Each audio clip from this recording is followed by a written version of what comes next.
Y ahora le daré la palabra al doctor Edgardo Buscaglia, cofundador de Safe Democracy. Desde 1989 ha dirigido programas de asesoramiento en 119 países para aplicar acciones antimafia con el fin de combatir y prevenir delitos complejos, incluyendo la convergencia entre delincuencia organizada, corrupción, política y gobernabilidad democrática. Se desempeña actualmente como presidente del directorio USA del Wildlife Justice Commission y como presidente del Instituto de Acción Ciudadana en México. Es Senior Scholar in Law and Economics en la Universidad de Columbia, Senior Invitado en la Universidad degli Studi di Torino, Italia, y en la Facultad de Derecho de la Universidad de Buenos Aires. Adelante, doctor Buscaglia, muchísimas gracias. Gracias, Marcela. Muchas gracias.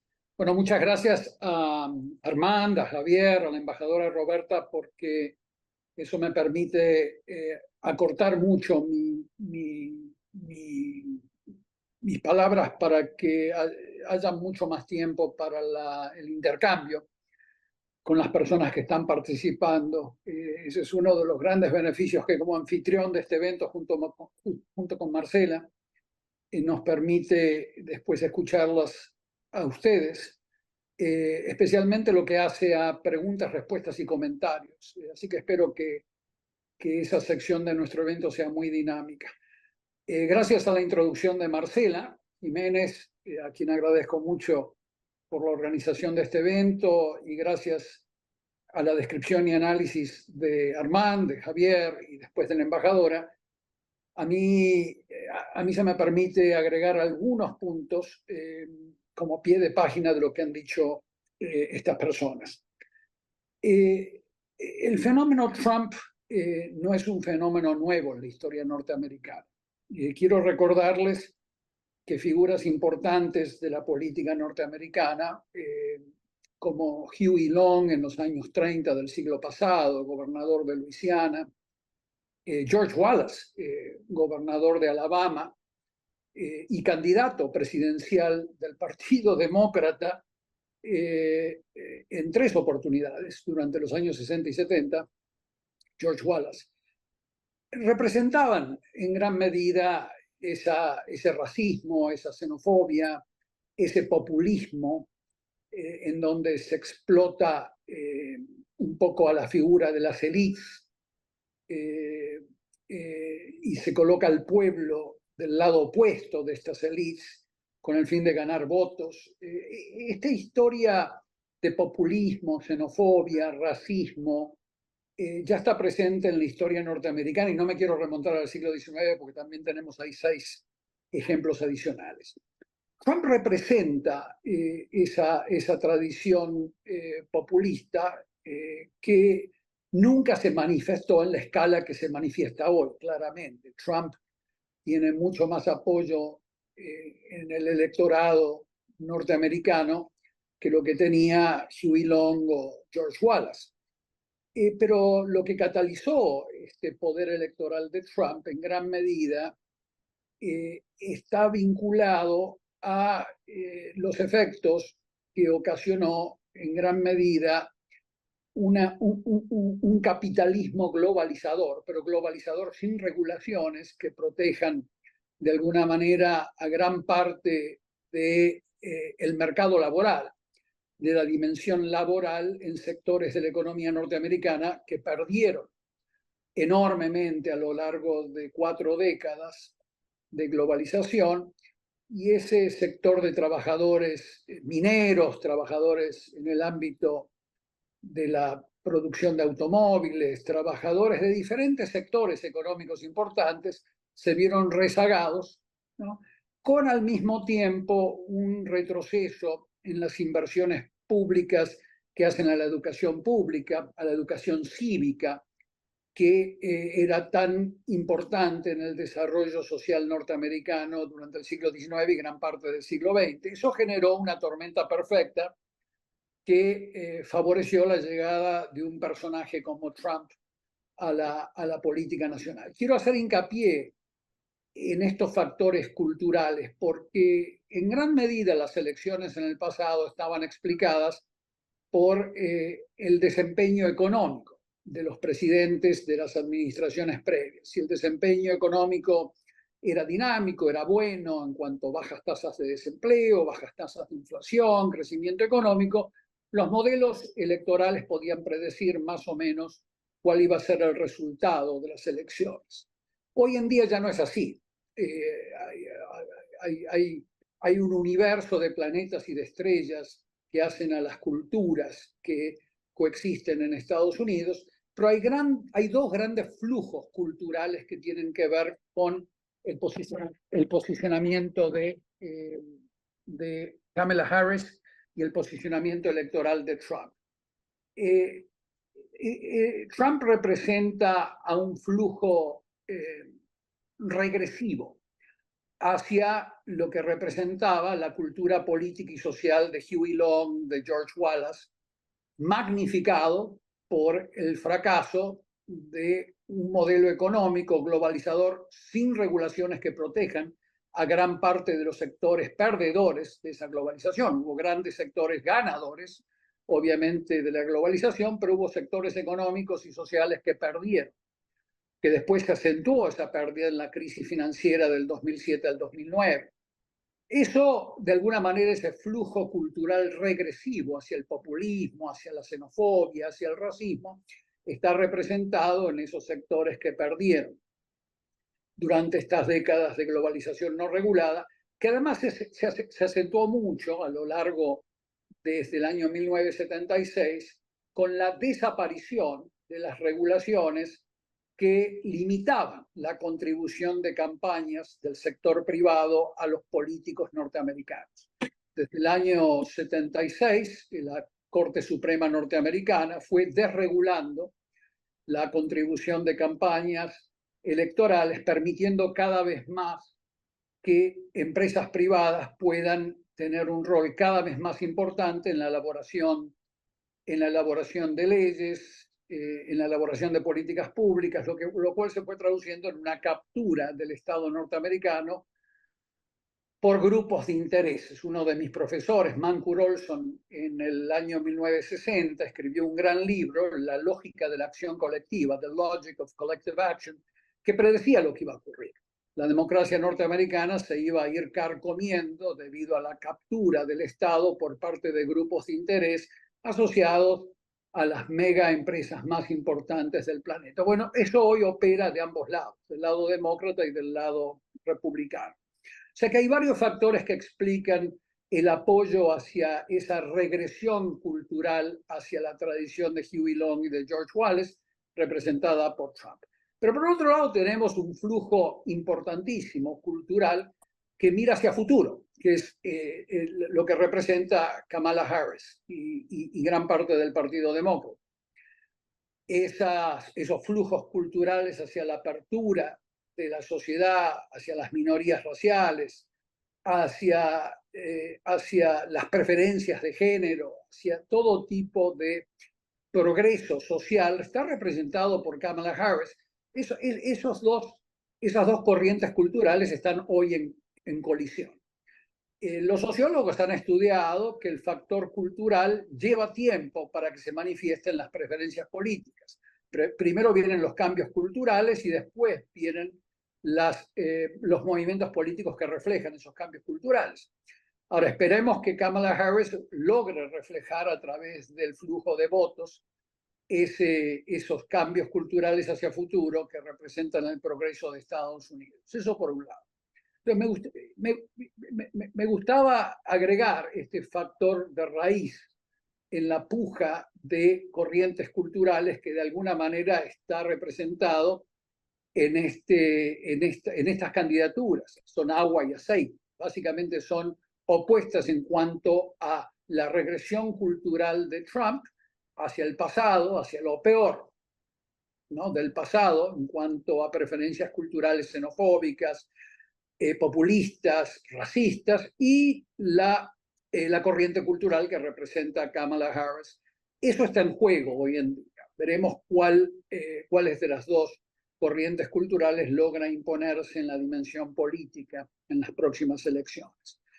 En cuanto a las palabras de la embajadora Roberta, que me parecen excepcionalmente iluminadoras, porque nos ayudan a entender un poco cuál va a ser el impacto de que gane Trump o que gane Kamala Harris.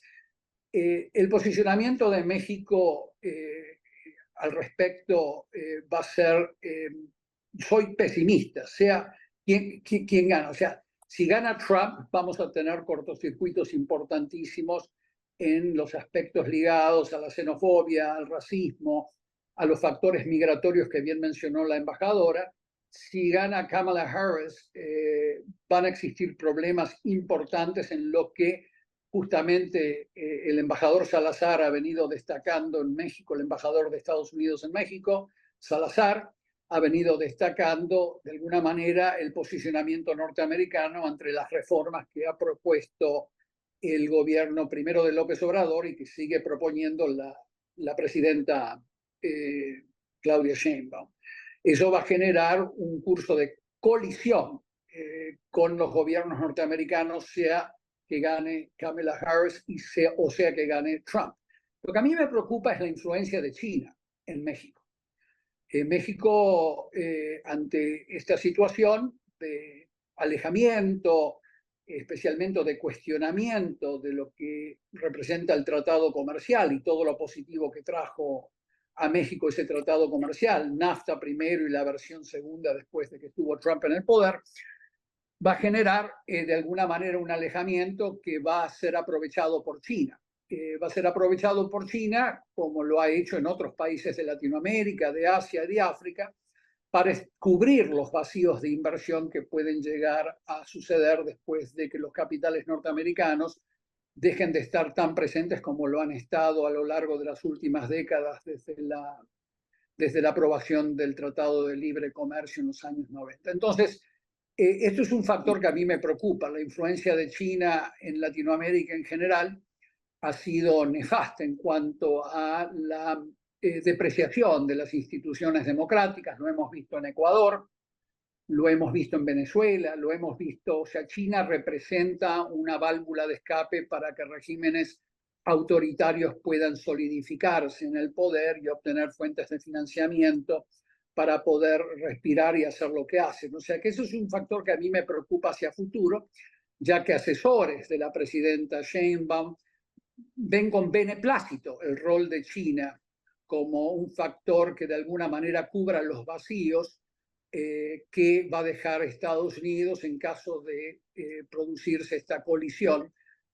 Por el lado de Kamala Harris, por las razones que bien argumenta el embajador Salazar, y por el lado de Trump, por los aspectos ligados al intervencionismo que ha sido propuesto por varios de sus asesores y por Trump mismo contra los carteles mexicanos, el intervencionismo inaceptable que proponen estos tipos, y por otro lado el aspecto migratorio, que es una bomba de tiempo constantemente en el caso de Trump. O sea, eso me preocupa mucho. Ahora, el rol de Estados Unidos en Latinoamérica, en caso de que gane Trump, va a ser muy interesante porque hasta donde uno puede observar desde aquí, los únicos gobiernos que se están alineando con una victoria de Trump, el deseo de que gane Trump, son el caso del presidente de Argentina, el presidente Milei, en donde sus principales asesores salen con gorras de MAGA en las fotos que se les sacan, están haciendo campaña a favor de Trump, y el caso de El Salvador, con Bukele. Son dos países que estarían a favor. El resto de Latinoamérica es bastante problemático en cuanto a su relación futura con Trump, por diferentes razones. En el caso de Brasil, en el caso de Chile, en el caso de Colombia, vamos a tener cortocircuitos importantes. O sea que la relación con Latinoamérica, más allá de la depreciación de las instituciones que han traído estabilidad y un orden internacional que ha sido exitoso en las últimas, desde el fin de la Segunda Guerra Mundial hasta la fecha. Entre ellas las instituciones que hacen al libre comercio, las instituciones que hacen a la defensa mutua, como la OTAN, instituciones que van a ser cada vez más depreciadas y más dañadas en caso de que gane Trump. Con lo cual uno puede predecir una inestabilidad institucional internacional con un aumento de la probabilidad de conflictos más allá de Medio Oriente. En cuanto a Rusia, estamos trabajando con Ucrania, con mis equipos, hemos estado trabajando con Ucrania desde el año 2022. El rol de Rusia no se limita a Ucrania. O sea, en caso de que llegue Trump al poder, Putin va a considerar que existe una luz verde para empezar a mirar más allá de Ucrania. Polonia, Moldova y otros países de la región se van a ver amenazados con un fuerte impacto de inestabilidad para la Unión Europea. Por lo tanto, la victoria de Trump desde el punto de vista no solo diplomático, sino desde el punto de vista de la estabilidad mundial en la dimensión política, económica, militar, va a generar una inestabilidad que no hemos visto desde antes del comienzo de la Primera Guerra Mundial. O sea que es un aspecto muy preocupante. Las estadísticas que nos están dando el modelo electoral del The Economist, que es una revista británica que ustedes bien conocen, están dándole a Kamala Harris un aumento de 6 puntos en la probabilidad de lograr la mayoría de los votos en el colegio electoral. O sea que esto es buena noticia para los que estamos a favor de la democracia con Estado de Derecho. Pero lamentablemente las preferencias sociales norteamericanas, como bien señalaron mis colegas, especialmente Javier, hoy en día son impredecibles, dado el pequeño margen de supuesta ventaja que tiene Kamala Harris en los estados swing, en los swing states. Por lo tanto, estamos ante una situación enormemente preocupante desde todo punto de vista, ya que el futuro, la estabilidad político, militar, económica del planeta está en juego en estas elecciones. Quiero dejar ahora tiempo para que podamos comenzar a intercambiar opiniones, para que las participantes hagan preguntas, y les agradezco muchísimo por su presencia a los panelistas tan distinguidos que me han acompañado. Felicidades. Muchísimas gracias, doctor Buscaglia. Pues sí, tu posicionamiento se suma al del resto de los ponentes en cuanto a la preocupación que genera el resultado de esta elección hacia uno u otro lado y sus implicaciones a nivel global y en la gobernanza global. Voy a leer, muchas gracias a todos por sus comentarios, felicitando la participación de nuestros ponentes. Arturo Núñez saluda con especial afecto y admiración a la siempre brillante embajadora Roberta Layú. Muchísimas gracias, nos saludan desde Dominicana, nos felicitan desde Perú. Y sigo con las preguntas. Dice, si gana Trump, de Alma Rosa, si gana Trump, ¿qué implicaciones tendría hacia los latinos que viven en Estados Unidos? ¿Cuál es el peso real del caucus hispano en el Congreso de los Estados Unidos? De Miriam Handam. De Horacio Vives, dice, felicitaciones panelistas por sus estupendas exposiciones y a Marcela Jiménez y Democracy por la organización. La pregunta es, dado el creciente impulso autoritario del gobierno en México, ¿qué esperar ante un eventual triunfo de Trump y su impacto en la democracia mexicana y en la región en su conjunto? Esa me parece que es para la embajadora Layú. Marcela Bendaño, no se ha mencionado África y el impacto que podría tener un candidato u otro a su juicio para ese continente no influye en las elecciones en Estados Unidos. Para Edgardo, ¿no te preocupa la intervención rusa en la vida política interna de México en los Estados Unidos? De Miriam Handam. De Claudio Jaime Montane, tan puntuales exposiciones, la duda que quedaría es de qué tamaño será el caos a nivel global con o sin el triunfo de Trump, puntualizando la amenaza de un conflicto armado regional extendido. Y una última de Armando Alcocer, periodista de México, felicidades por sus estupendas exposiciones a todos los panelistas. Y a la organizadora Marcela Jiménez, esta pregunta es para el doctor Buscaglia. ¿Qué sucederá en la relación México-Estados Unidos, particularmente con el empoderamiento de los cárteles mexicanos y su injerencia globalizadora? ¿Seguiremos viendo más secuestros de narcos mexicanos violando la territorialidad, como en el caso del Mayo? Y finalmente, México, ¿con cuál de los dos candidatos gana y con quién pierde? Yo creo que estas preguntas últimas son para la embajadora Roberta Layú y para el doctor Buscaglia. Edgardo, adelante. Bueno, gracias, Marcela. Rusia claramente coordina mucho de su efecto nocivo sobre la calidad de los procesos electorales en Estados Unidos y en otros países de la Unión Europea. Y más allá de los procesos electorales, Rusia se encuentra hoy inmersa en una ofensiva de sus órganos de inteligencia militar que están cometiendo actos de sabotaje, actos de violencia en Alemania, en Francia, en el Reino Unido. Estamos viviendo ya actos bélicos de una importancia increíblemente relevante a la hora de comprender el rol de Rusia hacia futuro. No hay dudas de que Rusia tiene un efecto nocivo en todos los aspectos ligados a la calidad de los procesos electorales, a través de sus guerras cibernéticas, el lanzamiento de tsunamis de información falsa, etc. Pero el único país que es capaz de rellenar los vacíos que puede llegar a dejar un conflicto, por ejemplo, entre Estados Unidos y México o Estados Unidos y Brasil, atendiendo a la política exterior de Amarim y de Lula, el único país que puede llenar esos vacíos de inversiones, de comercio internacional, es China, no Rusia.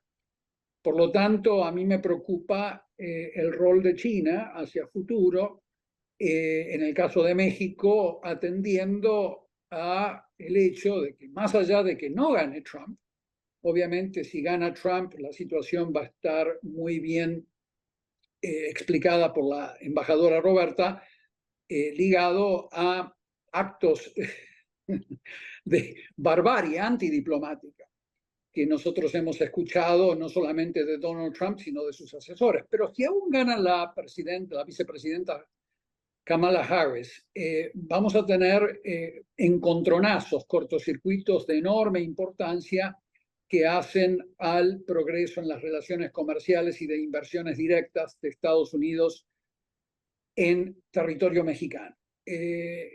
La naturaleza del gobierno mexicano actual y de López Obrador, pero lo veo con mayor preocupación en el gobierno actual, es una naturaleza autoritaria, con enorme influencia de la delincuencia organizada en diferentes ámbitos del quehacer político en las entidades federativas y en el gobierno federal.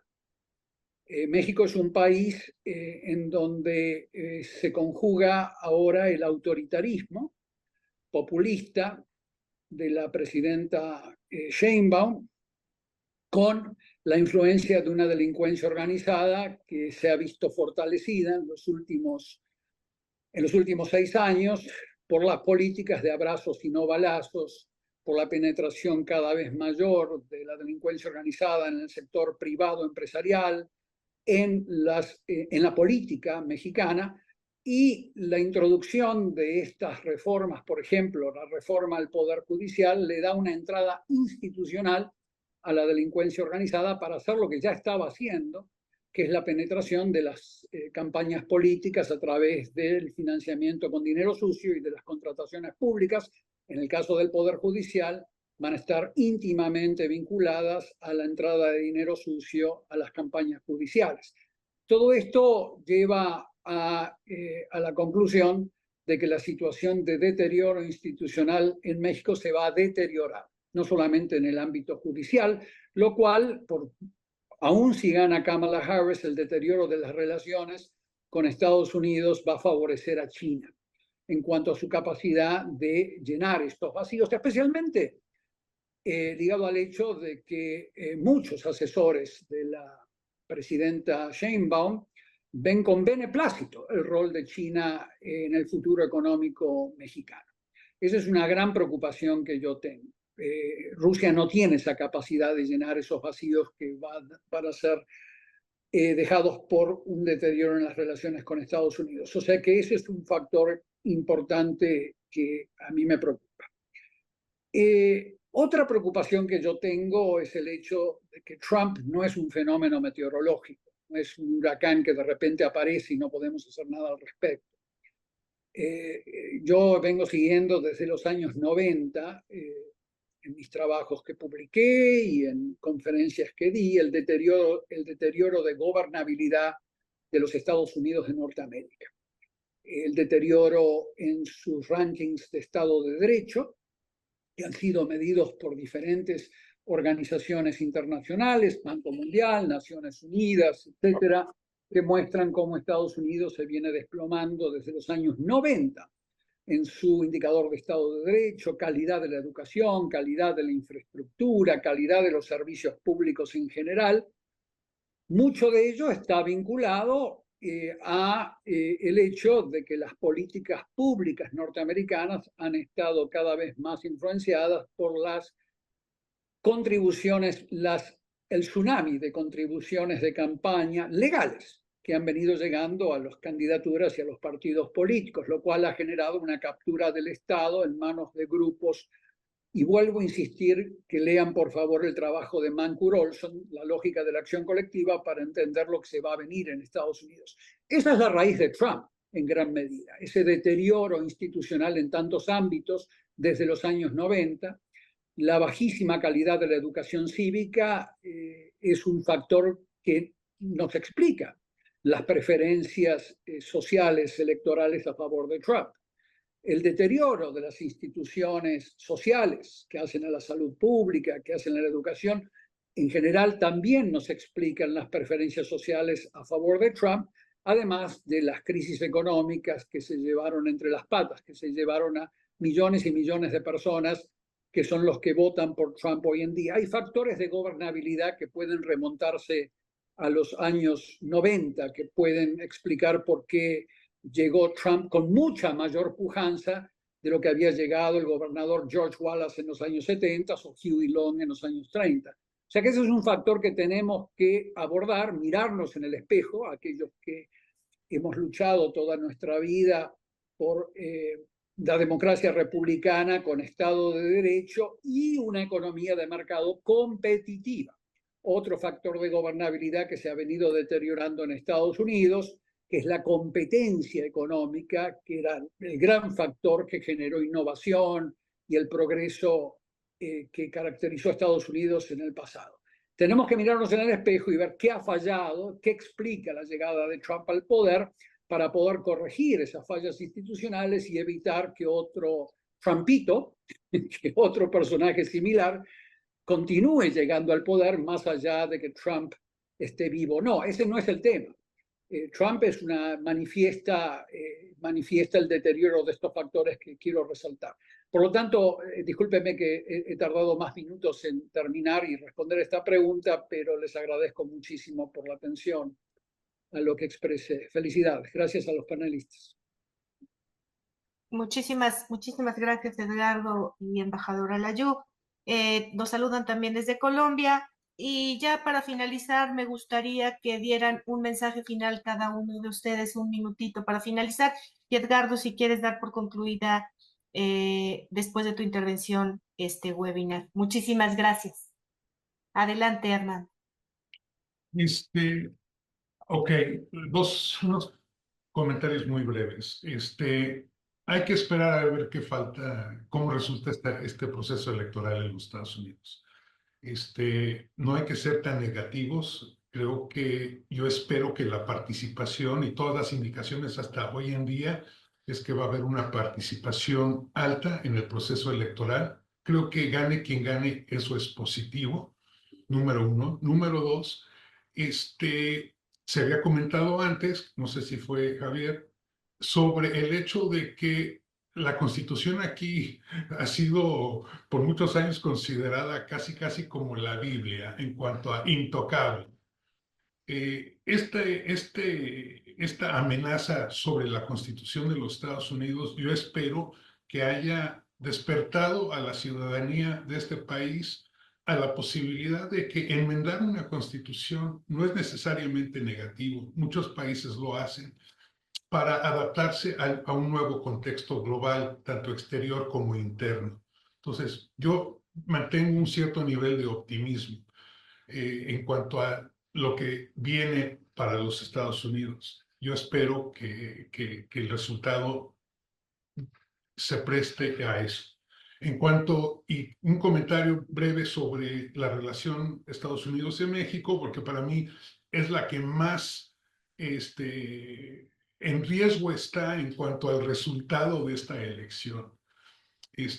Gane quien gane de este lado, sea Trump o sea Harris, yo pienso que hay tres temas claves que ponen a México en una situación bastante difícil. Una es la falta de independencia de la misma presidenta Claudia Sheinbaum, ¿verdad? Porque el expresidente López Obrador tiene a su gente leal en diferentes puestos, tanto en el gabinete como en la Cámara, en las comisiones claves de la Cámara de Diputados, como en el Senado, y hay quienes piensan que él sigue gobernando a través de su home office, ¿verdad? Entonces, es punto número uno. Punto número dos, la apertura por parte del gobierno morenista hacia los rusos y los chinos, ejemplados o evidenciados por lo siguiente: la participación del ejército ruso en el desfile de la independencia, número uno. Número dos, la eliminación de la contrainteligencia dentro de las estructuras de inteligencia gubernamentales de México, en el cual ya no hay unidades de contrainteligencia que antes trabajaban en el monitoreo de los chinos y de los rusos. Eso se elimina bajo López Obrador. Y el tercer punto es el hecho de que México, el Estado mexicano, ha usurpado las funciones principalmente de los gobiernos municipales a los carteles. Y al fin del día, el vínculo entre los carteles y las estructuras gubernamentales en México esos tres temas realmente son temas de que gane quien gane en Estados Unidos, van a dificultar una relación bilateral a futuro con México. Gracias, Marcelino. Gracias, Armand, embajadora. Bueno, no me queda más que decir lo impresionada favorablemente que estoy de las intervenciones de todos los miembros de este panel, con los que coincido, básicamente.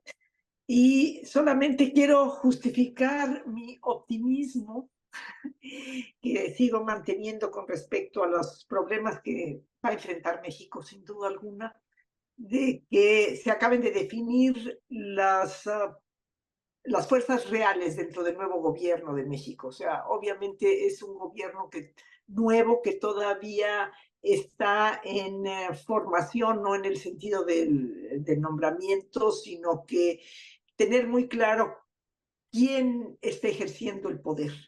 Y yo creo que todavía no hay una situación estable, que todavía tendrá que definirse, y ojalá se defina por el lado de las fuerzas que son más favorables a la democracia. Sin duda alguna, para México el problema más grave es la infiltración del crimen organizado en el propio sistema democrático. Y respecto a la influencia de Rusia y de China, sin duda alguna es algo grosero, es algo muy evidente. Sin embargo, para quienes tienen poca experiencia en el gobierno, que ahorita expresan la posibilidad de que México tenga una relación más importante con China, hay una realidad de la que no podemos escapar. Y esa realidad es que las cadenas de producción industrial entre México y Estados Unidos están estrechamente ligadas. Entonces, nuestras exportaciones son básicamente de productos industriales y son exportaciones no de productos finales, sino de partes que se engranan dentro de las cadenas de valor norteamericanas. Hoy en día, un automóvil que circula en cualquiera de los 3 países de América del Norte ha tenido partes muy importantes producidas en cada uno de los 3. Entonces, no se puede por voluntad decir que a partir de ahora vamos a comerciar con China porque no tenemos nada que exportarles que no sea parte de las cadenas de producción que tenemos establecidas con Estados Unidos. Entonces, entre el querer cambiar las cosas por falta de experiencia de algunos de los asesores, no quiere decir que eso pueda ser una realidad y que la fuerza el peso de la realidad productiva de México va a tener que imperar en adoptar una actitud más pragmática y tenerse que adaptar a esa realidad de América del Norte. Y que esa realidad de América del Norte implica también no solamente el comercio, sino implica reglas del juego. Y no se puede tener al mismo tiempo, como se dice, repicar campanas y andar en la procesión. México tiene que adaptarse a las reglas del juego a las que soberanamente se comprometió si quiere beneficiarse, seguirse beneficiando del libre comercio con Estados Unidos y Canadá. Muchas gracias. Muchísimas gracias, embajadora. Edgardo, ¿estás por ahí? Sí, acá estoy. Estoy intentando resumir en 2 oraciones la conclusión en mi mente que refleja un poco la historia norteamericana, la arquitectura institucional que los fundadores de Estados Unidos, las personas que redactaron esa constitución, intentaron imprimir hasta hoy en la historia norteamericana. Ese muy difícil de lograr equilibrio entre los derechos individuales y los derechos de las mayorías. Esos 2 factores han estado en puja. El colegio electoral, de alguna manera, es un intento de equilibrar el derecho de las mayorías y los derechos individuales. Yo creo, y aquí aplico la palabra creo, de creer, de credo, creo que va a ganar Kamala Harris en las elecciones.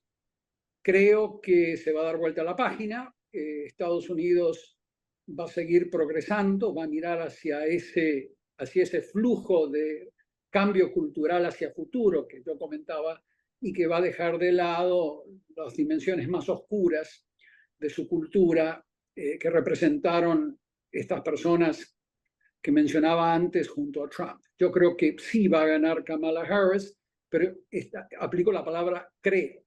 Los modelos científicos no son tan determinantes.